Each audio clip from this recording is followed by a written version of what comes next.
Bishop, we have made it. Finally. Finally. This is the Black Talk That Matters. I'm so glad to be sitting here with you. How are you doing today, sir? I am well, and yourself? I'm doing all right. It's a little rainy and drowsy outside, but I'm full of life and I'm here. Sunshine in my soul. That's right. Y'all are tuned in to Black Talk That Matters. I encourage every single one of you to like, comment, and share. This is going to be some good dialogue. This is the first official episode of our series, and we're not going to waste no more time, Bishop. We're going to get right into it. Please talk to us and tell us why this is important. We're sitting here. We've done 2 of these so far, and this is just organic conversation between you and I. Why is this so important today? It's important today because we got to keep talking. Yeah. We got to keep healthy communication. It is essential that we reach beyond all barriers. Yeah. That's why this is intergenerational. And we have to lock hands beyond the gaps. Yeah. And so it is so important that we keep talking, as well as include our audience that's also a part of the dialogue. Yeah, absolutely. And I am getting ready to do this myself. I told you guys to like, comment, and share. I'm going to do the same exact thing. So you guys take a couple of seconds to do that right now. Get up in that comment section. I will be able to see all of you guys. So talk to us. Yes. Talk to us. And again, this is going to be real important dialogue. So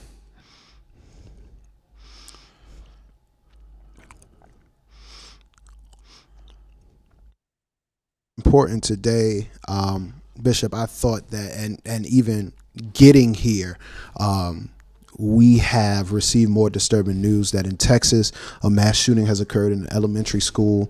A few days ago, Richmond was saddened by the loss of Diamond Brown, of whom she was a former bandmate of mine. So I had the privilege to know her. We've experienced a mass shooting a week or two ago in Buffalo, New York, and the church was affected by that because we lost some church saints, mothers. I believe. Mm-hmm. Those were Church of God in Christ mothers. And we ourselves, we've been praying against homicide. And in your words, we have grabbed homicide by the throat. Mm-hmm. And we have come in here on Friday nights to pray. We have come to a conclusion here through prayer that a lot of this is happening. Number one, in the root of this is a lack of humility, the loss of value in human life. Bishop, what do you say to this that's going on right now? I want to, people say a lot of remedies, and what I would like to start off by saying is that every strategy that we take is needful. I have chosen to lead our church in prayer, not to ignore other strategies or our responsibility to do other things, because we are a ministry at Destiny that believe in holistic salvation. Yes, sir. Our definition of salvation is broad. So it's going to take prayer.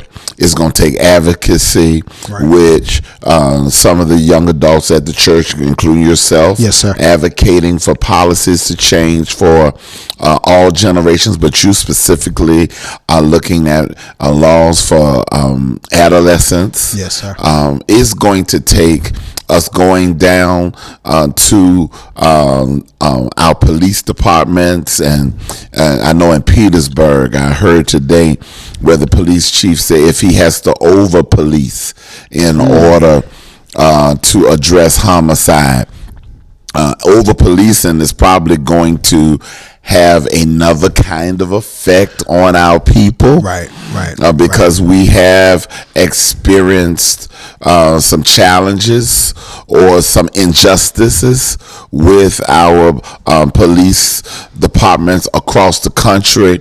And so the reason why I believe that we needed to start in prayer is because this is not just the physical manifestation of fatalities and even the shootings.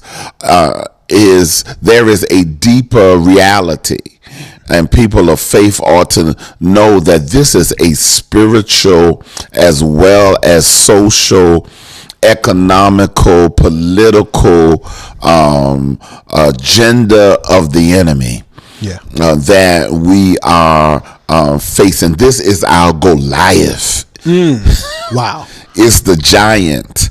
And one of the things that we cannot do, that David acknowledges, he says, why are we allowing and ignoring that there is a life-threatening giant that any one of us could walk out of our houses and be the next fatality of a gun violence? Yeah. So I have chosen the route of prayer because prayer should reveal the hidden thing. And the first hidden thing it should reveal is the will of God.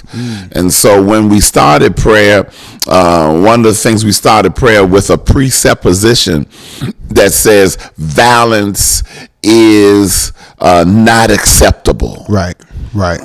And we petitioned the Lord about this violent spirit that's sweeping the globe. Yes, sir.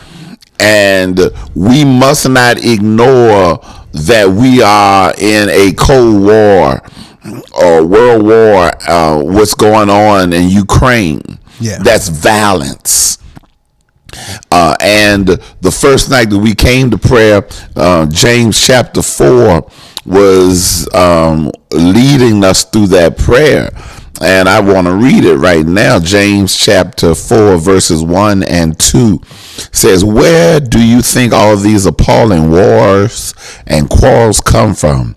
Do you think they just happen? Think again. They come about because you want your way and fight for it deep inside yourself. You lust for what you don't have and are willing to kill to get it.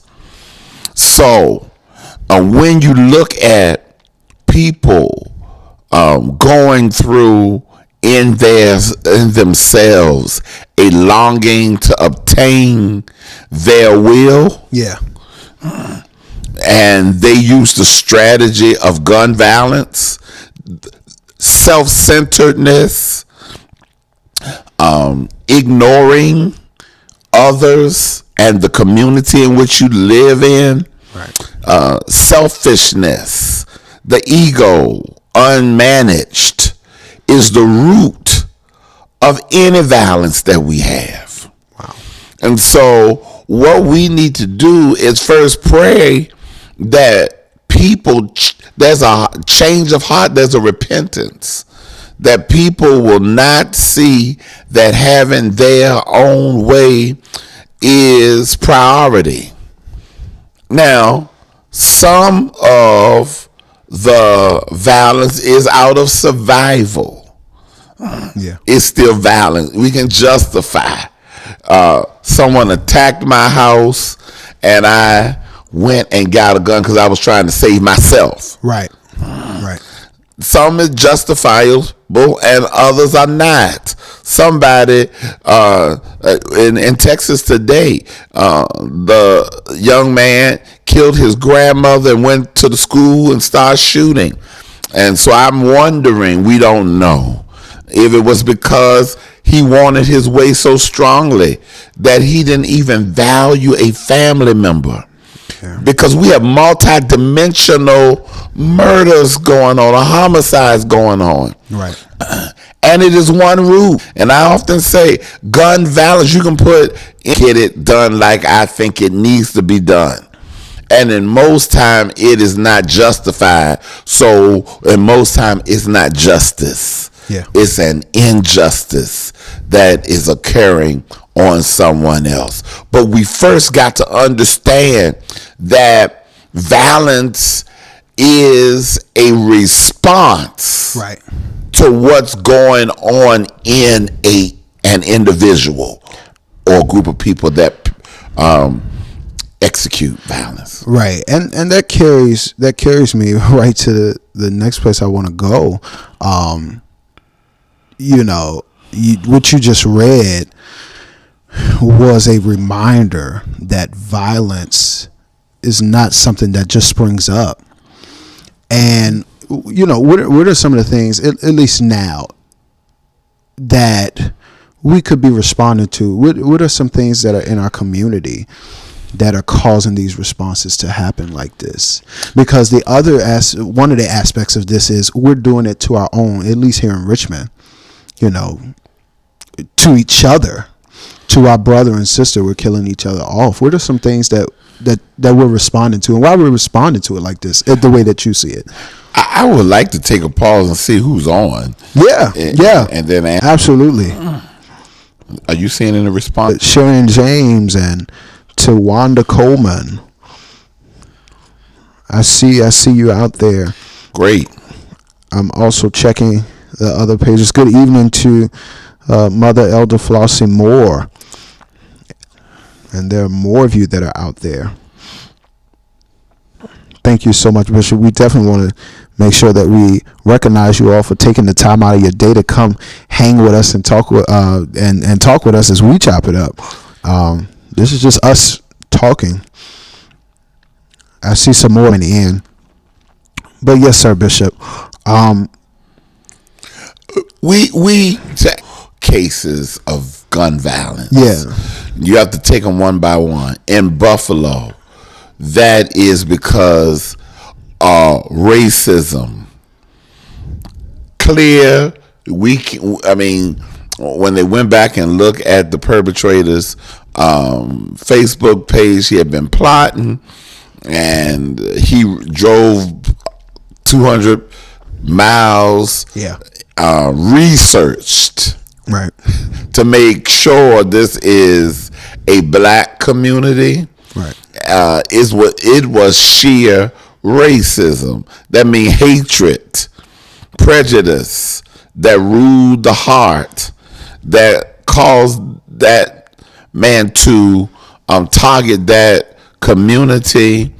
But we also saw something after the community had been targeted at the grocery store. Yeah. We also found that was a food desert. Now, the community does not have an adequate place to go and to get food. So as of today, I was plugging into resources and how we could be a blessing. There is a church there. Bishop is leading a food kitchen, a pantry they already had to provide food. Yeah. I'm connecting with my friend Dr. Emmanuel Harris and the Baptist General here. We're going to do some donations to that area because they can't get food. The grocery store is not even going to open up. They're going to memorialize the place. So here again, human need is not being met. Right. Which leads to another type of violence that they would label racism as an obvious and overt hatred. But when you're looking at people who need to survive because they don't have enough resources and now they turn on one another. Right. Right. Usually, and I can go back to the 80s when we were experiencing homicides like this, and they've coined the terminology black on black crime. Yeah.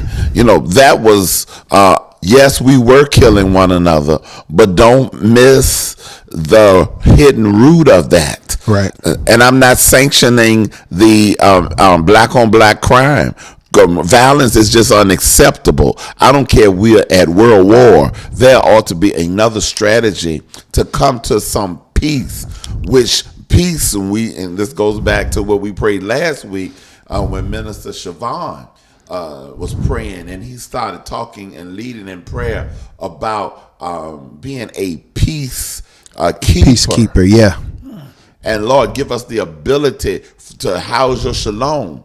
What needs to happen is that we need to eradicate all of the gaps for human needs. So the climate is not conducive to any kind of violence. Right. Because if I've got to fight just to get my basic needs or become violent to get my basic needs, people are going to get their basic needs. Right. So where there is scarcity and not enough and lack, and that is usually why in Buffalo, New York, in a community, there's only one source of healthy food. Yeah.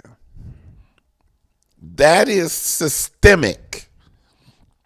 And we know that systemic disparities causes or foster violence. Right. Whether it's domestic violence, because one person in the relationship is stressed out about making it for the whole. There are so many factors that go into why people become violent.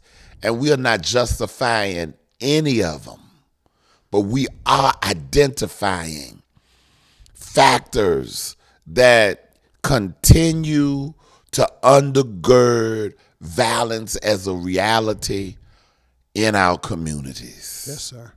One of the things that you say often, you quote from one of your mentors, the Apostle Robert G. Evans. He says that love is going to have to learn how to love again. Oh, yes. And I want to first echo and put that out there, that love is going to have to learn how to love again. As our bishop talks about human needs, basic human needs of people. And when we don't recognize the needs of people, and we don't meet the needs of our brothers and sisters, of course these things happen. And how can we do this to our brothers and sisters of who we walk this earth with, of whom we serve with, of whom we live with? How do you do that? You can't. Love is going to have to learn how to love again. And that's a good place, because it speaks to the races have to learn how to love again beyond the social constructs that they have put in place to cause a breach in love.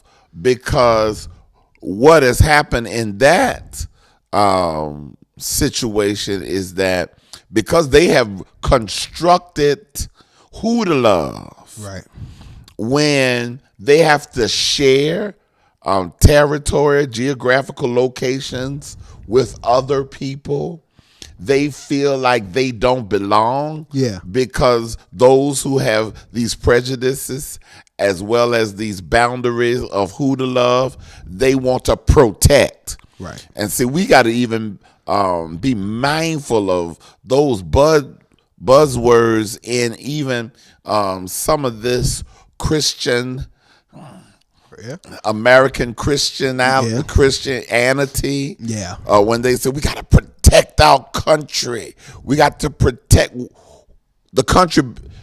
First of all, the earth is the Lord's. The earth the is the Lord's. fullness thereof. Yeah. So there's nobody that don't belong in the earth that's born. And rather than you put a boundary there and says, we the people, this belongs to us, and you shouldn't be here unless you are serving us. Right. That creates a hostile environment, a hostility within communities. And you see violence beginning to have a bedrock to grow and to spread. So when we go back, we have to look at it spiritually. How has people spiritually formulated breaches and boundaries that peacekeeping cannot flow? Because, and so when love has to learn how to love again, love has to present itself. Somebody has to present themselves to the concept Yeah. of love. Right. That they have to purify their thoughts, they have to renew their minds about who is lovable. Right. And when I teach my children that those people over there are not lovable, then they will not invest in loving. Or I get in a situation, the flip side of that coin, with another one who is absolutely my kind, and there is some division among us. Yeah. And we have been taught the survival of the fittest, social construct, and I got to get mine without thinking about you getting yours. Yeah. That's basic needs again. That has been misinterpreted, and so my actions are mismanaged because I have deemed you that look like me in the same situation like me as my enemy. And how do we foster that in our pulpits? With language like, your haters don't matter. Yeah. Yeah. Yeah. Yeah. Your haters do matter. And maybe they're not hating you. Maybe they have not found a way to trust that when you get yours, you're going to also help somebody else get theirs. Right. And so we've got to go back and do some soul searching, which has been something that last Friday when I was ministering in the prayer, saying now, we're going to be peacekeepers. Peace transitions the environment being pleasant and that there is no contention. Peace leads us to the well-being of all people. Yeah. And we looked at Genesis chapter 43, the story of Joseph. Yeah. When he for the first time, he's seen his brothers since they put him in the pit. The first thing he asks them, are you well? They couldn't recognize him. Right. Because they thought he would be somewhere as a slave, because they thought he was more valuable as a slave than a brother. Right. But thank God that God never loses the value for who you are. Absolutely. And see, we got to realize that Joseph has the responsibility to preserve the posterity of his people. And see, we need more Josephs in this time that understand that before I'll kill my brother, I'll preserve my brother. Yeah. Even if my brother did me wrong. Yeah. Or my brothers in Joseph's case. So the first thing he asked them, and that word there in that text is shalom. Right. Are you all right? What would happen now if, when the Lord illuminated our minds in prayer, what if we would send that synergy out in community, that we will begin to be ask our brothers, are you all right? Are you well? Where are you right now? Yeah. Just being concerned about people in your circle goes a long way. Absolutely.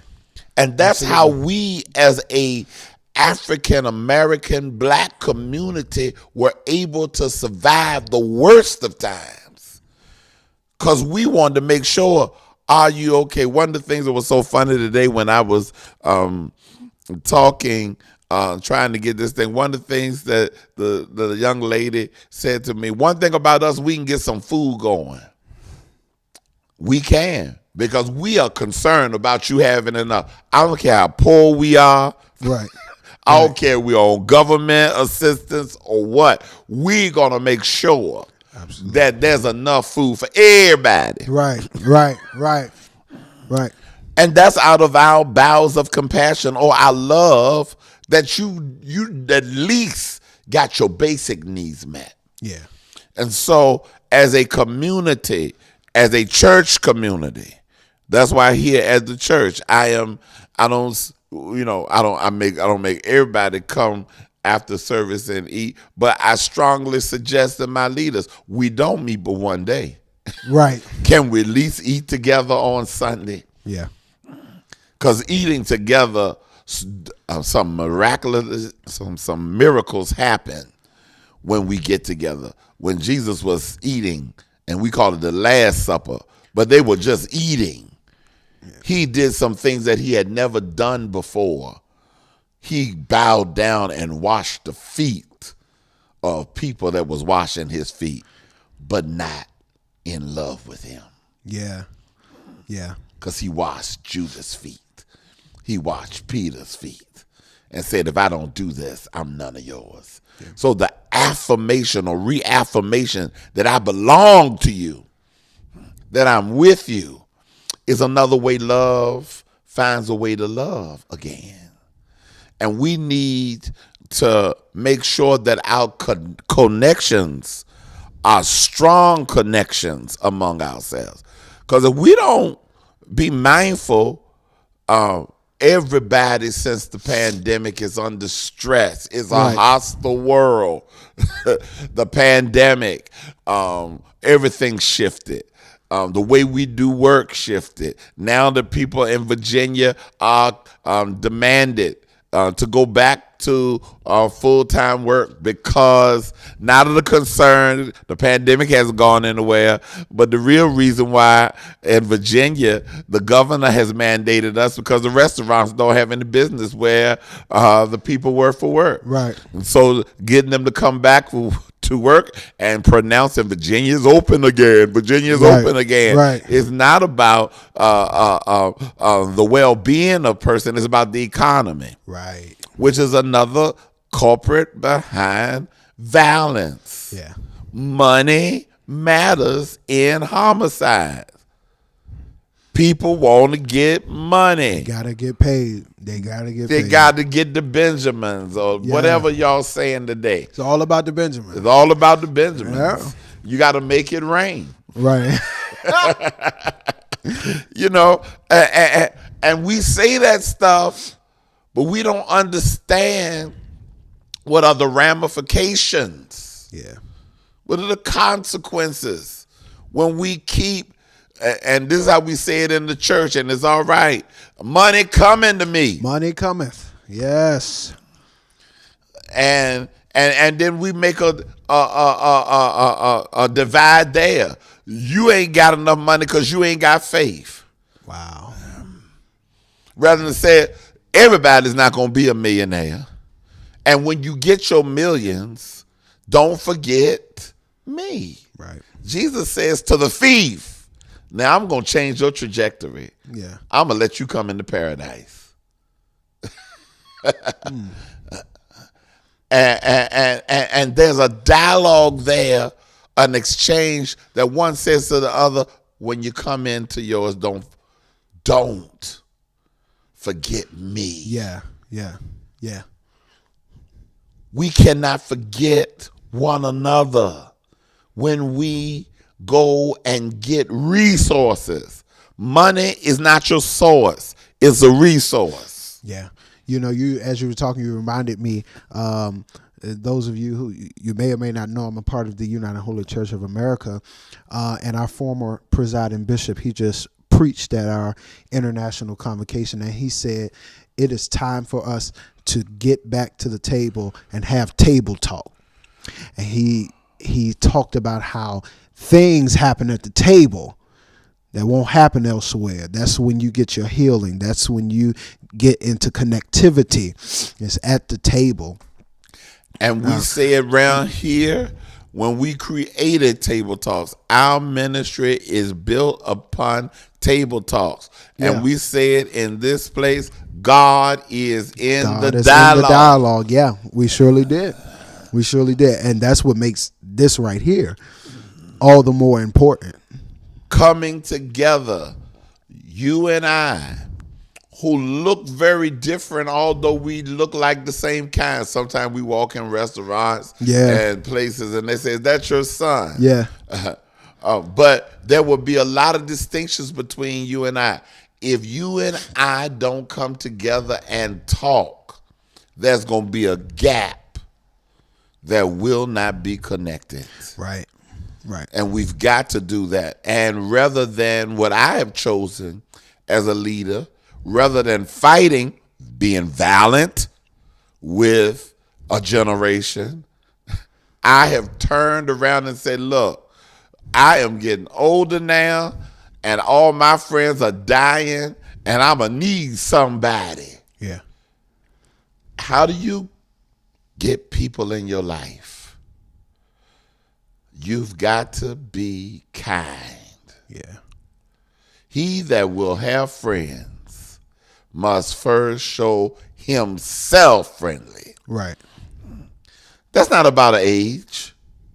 I say that to people as they're aging. You better get, because the late Bishop James Brown used to say this to us, you better get all that stuff out of your spirit. Because you're going to be somewhere up in a nursing home fighting with folks, and folks going to be beating you because you don't have the strength you used to have. Wow. And that goes back to what James 4 is saying. Something within you has not been resolved. And you want your way so bad, and that's the Message translation, that you create a hostile environment where your response to life is violence. Wow. And America was built upon that response. Yeah. Violence. Yes, sir. Well, Bishop, I think that this is a good place to Selah and leave it right there. We have gotten a lot of great information and dialogue out here on this table today. If I could, before we go off of the air, let us all just take a moment of silence for the victims and the families of the victims in Texas, as well as all of the other homicides that have followed that. Let us take a moment of silence.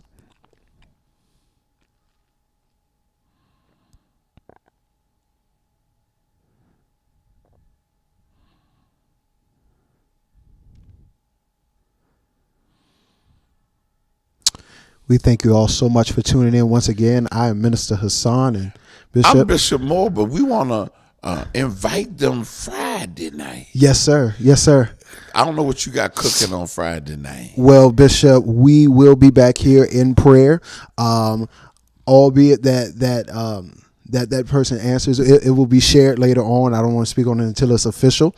But we will be having a special guest either this Friday or next Friday. But we have 2 more Fridays until Pentecost Sunday. We have been in prayer on Fridays, and God has been meeting us here. So come out this Friday night at 7:30 p.m., 2101 Keswick Avenue. If you're not connected with us on Instagram or Facebook, I encourage you to get connected with us. You'll see all of the latest that's going on with Destiny.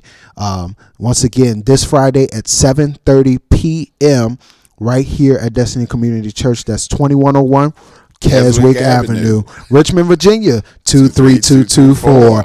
Come out this Friday. And once again, we have another Friday after that.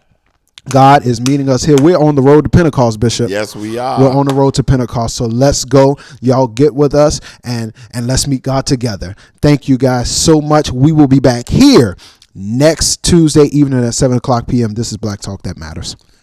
God bless.